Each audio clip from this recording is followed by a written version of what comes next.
Salut tout le monde! Aujourd'hui je vais parler d'un fameux sujet qui est le désir ou non-désir d'enfant. J'ai essayé de trouver pas mal d'arguments pour ou d'arguments contre le fait de faire des enfants pour essayer de rester la plus objective possible. Après, forcément, j'ai un avis personnel. Et je vais bien sûr parler en tant que femme qui n'a pas d'enfant, qui n'a jamais connu cette expérience, et qui s'est juste renseignée à gauche, à droite, en regardant des vidéos YouTube, des témoignages de personnes qui sont mères, etc., etc., des histoires de darons aussi. Bref, je me suis pas mal renseignée sur la parentalité ces dernières années, et je trouve ça intéressant de faire une vidéo sur le désir ou non-désir d'enfant, parce que je suis dans un âge où forcément ça me pose question. Après, cette vidéo peut aussi s'adresser aux plus jeunes qui un jour vont peut-être se poser la question à leur tour, ou aussi aux parents qui ont envie de voir un peu comment ça se passe dans la tête des personnes qui n'ont pas encore d'enfants et qui sont dans la même génération que moi. Donc j'ai 29 ans aujourd'hui et personnellement je ne suis pas 100% fixée sur le fait d'avoir ou non des enfants, même si je penche plus d'un côté que de l'autre. Je me rends compte qu'il y a de plus en plus de naissances autour de moi, de personnes de mon âge, de ma génération qui ont des enfants. Ça n'arrête pas ces temps-ci. Il y a aussi pas mal de bébés Covid. Et c'est aussi un sujet qui peut se rallier à ma vidéo que j'ai fait il y a peu sur les cases à cocher pour être heureux. Je vous la mets ici si vous l'avez pas vue. Parce que forcément, le fait de faire un ou des enfants, ça change complètement une vie et ça peut rendre très heureux certaines personnes. Et je pense que ça peut aussi rendre malheureux d'autres personnes quand ça se passe pas exactement comme on l'aurait imaginé ou si on n'était pas vraiment prêt à ça. Enfin bref, pour revenir à cette vidéo des cases à cocher, ben voilà, c'est un choix de vie. Faire un enfant, c'est un gros choix, c'est sûrement un des plus gros choix qu'on peut faire dans une vie. Et donc je vais commencer avec les arguments contre, comme ça ce sera fait et je pourrai passer à des points plus positifs. Bon, déjà de base, on peut très bien ne pas avoir de désir d'enfant. Je pense que c'est pas un désir qui est commun à tout le monde, que ce soit des hommes ou des femmes. Peu importe en fait, on n'est pas tous faits pour être parents et j'ai l'impression qu'on nous met vraiment beaucoup dans la tête le fait qu'il faut être parent un jour, que c'est à ce moment-là qu'on devient vraiment adulte, alors qu'en fait c'est vraiment quelque chose, il faut être sûr d'en avoir envie pour passer le cap je pense, et on nous baratine aussi avec l'instinct maternel. Personnellement je pense que ça n'existe pas. Je pense que certaines personnes sont plus aptes que d'autres à être parents, que certaines personnes ont plus envie de s'occuper d'enfants que d'autres tout simplement, mais c'est pas un instinct maternel à tout prix. Et puis on parle tout le temps d'instinct maternel et pas d'instinct paternel, alors que je vois pas trop de différence en fait dans le sens d'être parent. Il y a juste le fait que forcément c'est la femme qui porte l'enfant pendant toute la grossesse, et que du coup ça crée un certain lien avec l'enfant dès le départ que le père n'a pas de la même manière, ça c'est sûr. Mais à côté de ça, je pense pas qu'il y ait l'instinct maternel. Toutes les femmes qui font des enfants ne sont pas forcément des bonnes mères et ne s'occupent pas forcément bien de leurs enfants. Personnellement, j'ai plus été élevée par mon père que par ma mère par exemple, enfin bref. Et donc si je pars sur des arguments contre, je pense qu'un gros argument ça peut être le temps pour soi. Parce que faire un enfant, c'est quand même donner la majorité de son temps et de sa vie à son enfant ou à ses enfants. Et ça, il faut vraiment en avoir envie pour passer le cap. Pour les personnes qui ont besoin de beaucoup de temps pour elles-mêmes, je pense que ça peut être plus compliqué. Enfin voilà, c'est un choix à faire. Et je pense aussi qu'on peut avoir peur de plus avoir assez de temps pour son couple. Parce que ça se fait quand même à deux, en général, de faire un enfant. Donc ouais, ça peut être compliqué pour le couple aussi, surtout les premières années de vie de l'enfant, parce que ça demande tout le temps et toute l'énergie pour s'en occuper, et c'est plus compliqué pour les couples. D'ailleurs, il y a beaucoup de personnes qui se séparent les premières années de leurs enfants, ce qui est bien dommage, mais bon, c'est justement parce que parfois c'est plus compliqué pour continuer à entretenir le couple. Et aussi au niveau de la sexualité, je pense que ça peut être plus compliqué à gérer, déjà pour les femmes qui ont subi une épisiotomie ou quoi. Et oui, c'est plus compliqué au niveau de l'énergie, au niveau de retrouver son corps, de continuer à entretenir le désir dans le couple, et même de se retrouver soi-même, sa sexualité personnelle, parce que ça peut être seul ou en couple, bien sûr. Voilà, je pense que ça peut être une crainte aussi pour passer le cap de faire des enfants. Et en parlant de l'épisiotomie, il y a plein d'impacts sur le corps avec la grossesse et post-grossesse. D'ailleurs, j'ai appris beaucoup de choses sur la chaîne de la Golden Family, qui était anciennement la Golden Wendy. Je vous mets la chaîne par ici, et je vous mets tout en description de toute façon, comme d'habitude. J'ai appris beaucoup de choses sur tous les changements corporels corporelle et tout ça lié à la grossesse et post-grossesse. Et si vous ne vous êtes jamais renseigné là-dessus, vous n'êtes pas prêt. J'ai vraiment appris beaucoup de choses sur cette chaîne.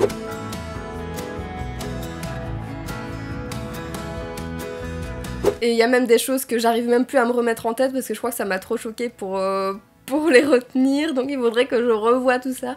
Enfin bref, il y a beaucoup de choses dont on parle pas. Un truc qui me vient en tête par exemple, c'est au niveau de l'allaitement, quand une femme allaite son enfant, il se peut qu'elle ait des crevasses au niveau des tétons, qu'elle doive appliquer de la crème pour essayer de faire passer ça, qu'apparemment c'est des douleurs horribles. Enfin bref, et post-grossesse, je pense à la perte de cheveux parce que souvent les femmes ont de très beaux cheveux pendant la grossesse et après la grossesse c'est tout l'inverse, il y a des pertes de cheveux, enfin en fait il y a 1000 impacts sur le corps et on n'en parle pas forcément.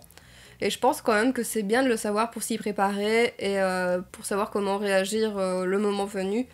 Et savoir que c'est normal parce que ça doit grave faire flipper si on n'est pas au courant et qu'il nous arrive tout ça à la fois. Et ça forcément c'est au niveau de la mère et au niveau du côté du père ou de la deuxième mère si c'est un couple homosexuel et que c'est une première mère qui met quand même l'enfant au monde, enfin bref.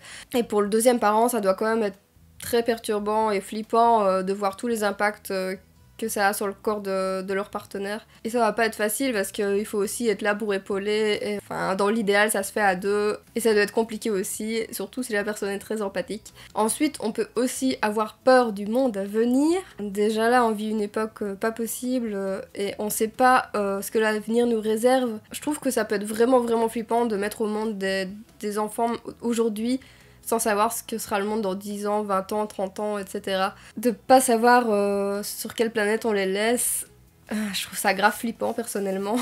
Et on peut aussi avoir peur de ne pas être à la hauteur, parce qu'on n'apprend pas à être parent, je pense que c'est quelque chose qu'on apprend sur le tas, qu'on peut se documenter, lire des choses dessus, mais à mon avis, il faut vraiment le vivre pour savoir ce que ça fait. Et en tout cas, je pense, je le répète, je parle en tant que personne qui n'a pas d'enfant et qui n'a jamais vécu cette expérience. Mais je pense quand même que c'est quelque chose qu'on apprend vraiment sur le tas. Et ça peut faire flipper de pas être à la hauteur, de pas savoir comment gérer telle ou telle situation. C'est compliqué de pouvoir répondre à toutes les questions de l'enfant, de pouvoir l'épauler dans toutes les phases de la vie, dans la scolarité, dans l'amour, dans la sexualité, dans vraiment tous les domaines possibles. Je pense que ça peut être grave chaud. Et forcément, ça va faire peur de pas être à la hauteur. Bon, je pense que ça aide si on est une personne qui sait bien communiquer et qui est à l'écoute. Mais ça fait peur quand même. Après, je pense donc pour la personne qui met au monde, on peut avoir très peur de l'accouchement aussi. Waouh, ça c'est quand même quelque chose de fameux. D'ailleurs, j'avais vu une vidéo de Fabien Olicard que j'ai trouvé très intéressante sur la douleur, où il a mentionné l'accouchement à un moment donné. Je vous mets aussi les vidéos en lien, description, tout ça, si vous voulez aller voir. Mais en gros, il avait parlé de la différence de perception de la douleur entre les hommes et les femmes. Et il y a une histoire comme quoi les femmes oublieraient plus vite la douleur que les hommes. Et que c'est peut-être pour ça qu'elles sont prêtes à refaire un enfant quand elles en ont déjà fait un. Parce qu'elles retiennent pas totalement tout ce que ça leur a fait la première fois. C'est fou, mais en tout cas, ça peut grave faire flipper l'accouchement en lui-même. De se dire qu'on fait sortir de nous un être humain entier. Bon ok, il est tout petit, mais c'est quand même gros pour quelque chose de petit. C'est gros pour quelque chose de petit, bien sûr Lily, bien sûr. Non mais c'est quand même fameux quoi. De se dire que tout ça, ça puisse sortir de quelqu'un, c'est fou non?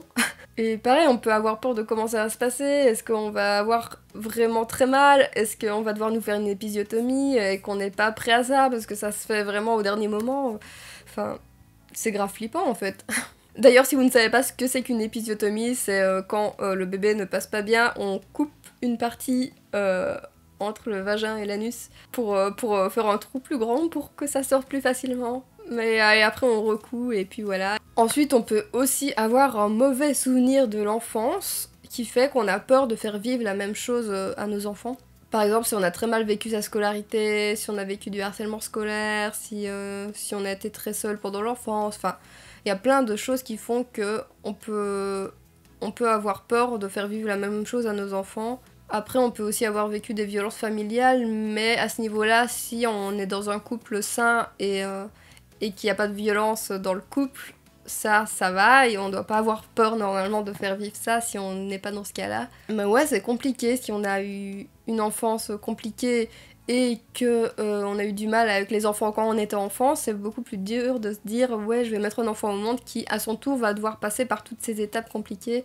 On se projette forcément, je pense, même si tout le monde est différent et que peut-être notre enfant va beaucoup mieux vivre les choses que nous. Enfin, ça, on peut pas le savoir avant de passer par là.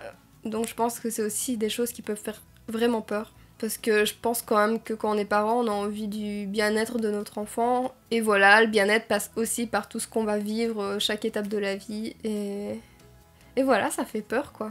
C'est quand même un fameux défi, une vie, mine de rien. Ensuite, comme point contre le fait de faire des enfants, je pense aussi à l'écologie. Parce que mine de rien, chaque personne sur Terre a un impact sur l'écologie, c'est assez évident. Et je sais que les personnes qui sont vraiment à fond sur l'écologie, ça peut être un argument très fort pour eux. Bon, personnellement, je pense que c'est un argument, mais je pense que c'est quand même bien de passer outre si vraiment on a un fort désir d'enfant, parce que c'est dommage de gâcher toute sa vie si c'est vraiment quelque chose de très important. En fait, il faut réussir à faire un mix entre faire du bien à la planète et faire du bien aux autres, et aussi penser à soi-même. Enfin, il faut un peu réussir à jongler entre les deux. Donc voilà, je sais que ça peut être un argument contre, mais voilà, à prendre avec des pincettes, je pense. Enfin bref, c'est mon avis personnel, ça. J'ai dit que j'allais essayer de rester objective. C'est pas facile. Ensuite, je vais passer à des arguments pour faire des enfants. Bah déjà, le premier argument qui vient en tête, c'est simplement parce qu'on s'aime, parce qu'on est en couple, parce qu'on a envie de construire quelque chose qui partagent nos deux personnalités et nos deux physiques. Faire un enfant, c'est un peu ça, c'est faire un mélange de deux personnes, en fait. Après, évidemment, il y a l'adoption aussi, et à ce moment-là, le mélange ne rentre pas en compte, mais je parle vraiment de faire soi-même un enfant.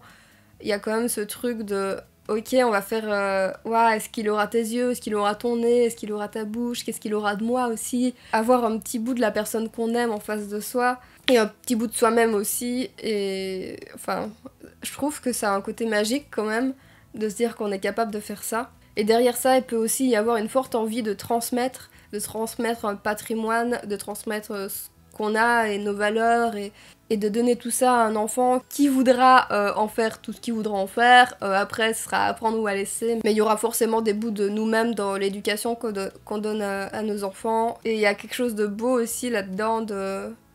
Voilà, simplement de transmettre, quoi. Et de donner toutes les clés à une petite personne qui va grandir et qui va un jour prendre son envol. Et je me dis aussi que les enfants d'aujourd'hui, c'est l'avenir de demain. Et que du coup, si on a beaucoup de valeurs à transmettre, beaucoup de valeurs qui peuvent faire évoluer le monde d'un point positif, bah, je pense que ça peut être un bon argument pour faire des enfants. Après, comme autre argument pour, il y a aussi le plaisir de donner la vie. Donc juste avant, je parlais de l'accouchement et du fait que ça peut être terrifiant, mais il y a aussi j'ai déjà entendu des femmes expliquer que pour elles, c'était merveilleux de donner la vie, c'était quelque chose de grandiose, et je peux le comprendre, c'est quand même assez fou de pouvoir faire ça. Même pour la personne qui peut pas mettre au monde, d'être là et d'être là jusqu'au bout pour l'accouchement. Bon, après, il y a des pères qui assistent ou non à l'accouchement. Ça, chacun son choix, mais il y a quelque chose de beau d'être là de A à Z et de prendre l'enfant pour la première fois dans ses bras, etc. Voilà, ça peut être simplement le plaisir de donner la vie. Et on peut aussi avoir beaucoup d'amour à donner, et je pense que c'est un bon argument aussi. Bon, on peut très bien se prendre un chien et donner notre amour à notre chien, mais un enfant aussi, si on a beaucoup d'amour à donner, ça paraît plus ou moins logique de faire des enfants si on part de ce principe-là. Après, il y a plein de moyens de donner de l'amour, mais ouais, je pense que ça peut être un bon argument pour aussi, quand on est très très généreux en amour. Après, un autre argument pour que j'ai trouvé, je me suis dit, ça peut être chouette quand même pour des personnes qui aiment bien retomber en enfance, qui aiment bien retoucher à des jeux d'enfants, ou tout simplement délirer et faire les pitres, et avec un enfant, ça donne une bonne raison de le faire, et ça paraît tout de suite moins ridicule. Quand on est des adultes et qu'on fait les pitres, parfois les gens ils nous regardent en mode oh, il est pas sérieux celui-là, elle est pas sérieuse elle.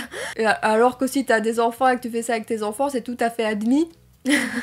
Donc je pense que ça peut être aussi un argument pour faire des enfants, vouloir repartager ce genre de folie. Enfin voilà pour mes arguments pour. Globalement, je suppose qu'il y a plein d'autres arguments contre et plein d'autres arguments pour. C'est ceux qui me sont venus en tête au premier abord, c'est ceux que j'ai écrits dans mon fameux carnet de notes. Et si vous-même vous avez d'autres arguments, si vous-même vous avez vécu l'expérience de faire des enfants, tous les points de vue sont intéressants, donc vous pouvez me les mettre en commentaire. Ensuite, j'aimerais bien aussi aborder un point de pression sociale. En fait, j'ai aussi noté quelques points de mauvais arguments, d'après moi, pour faire des enfants. Il y a la pression sociale en premier lieu, genre faire des enfants parce qu'on se sent obligé de passer par là. J'ai l'impression que la pression est plus forte sur les femmes que sur les hommes. Personnellement, on m'a déjà sorti des trucs du style « Oh, je te vois bien maman » et on me l'a sorti à plusieurs reprises « Oh, je te vois bien mère » Ah, même si tu dis que t'as pas envie en ce moment...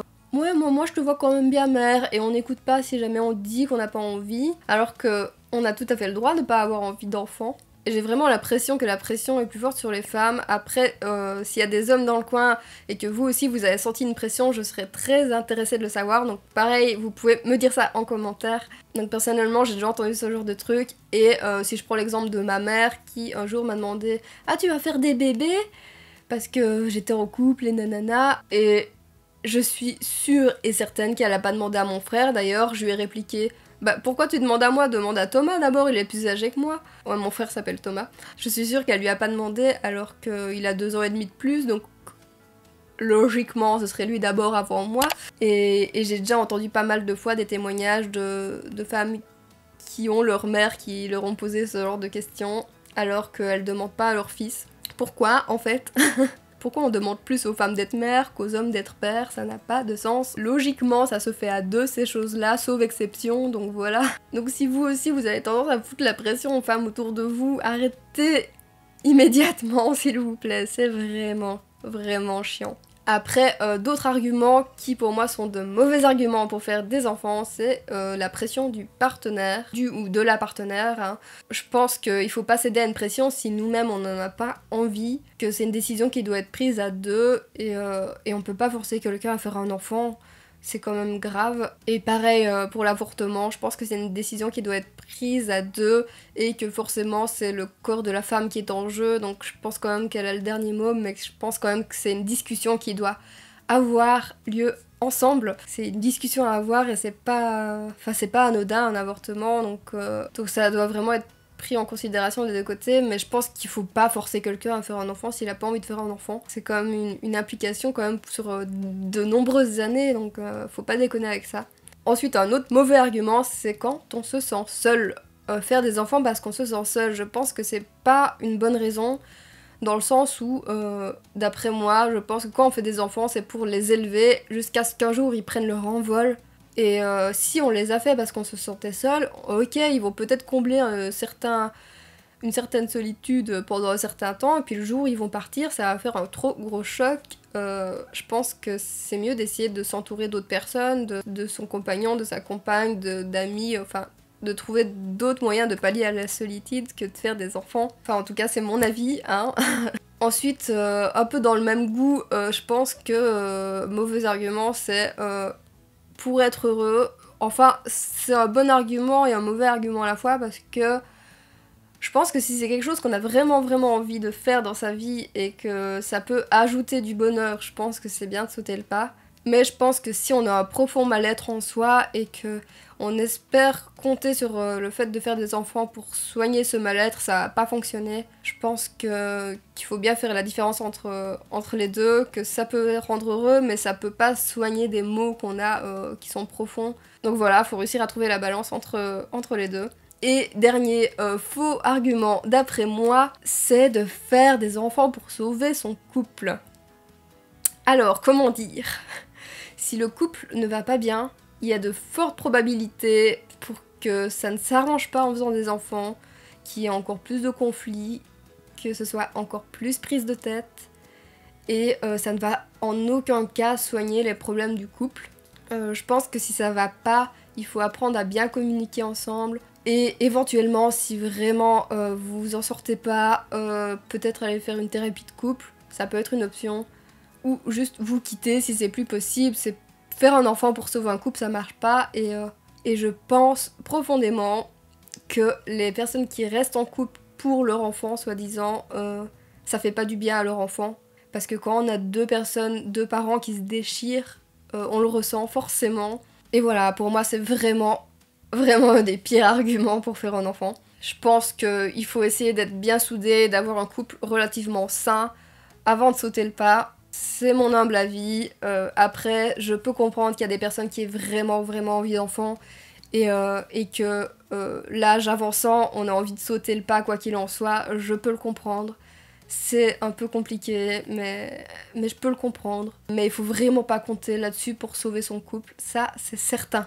Enfin voilà, cette vidéo était longue, donc merci à vous si vous êtes restés là jusqu'au bout. J'espère un peu vous aider à y voir plus clair si vous aussi vous vous posez la question de faire ou non des enfants un jour dans votre vie. Après, je vous conseillerais de pas rester que sur ma vidéo et d'aller chercher à gauche à droite, d'aller chercher des témoignages, de vous documenter sur le sujet si vous pensez à faire des enfants.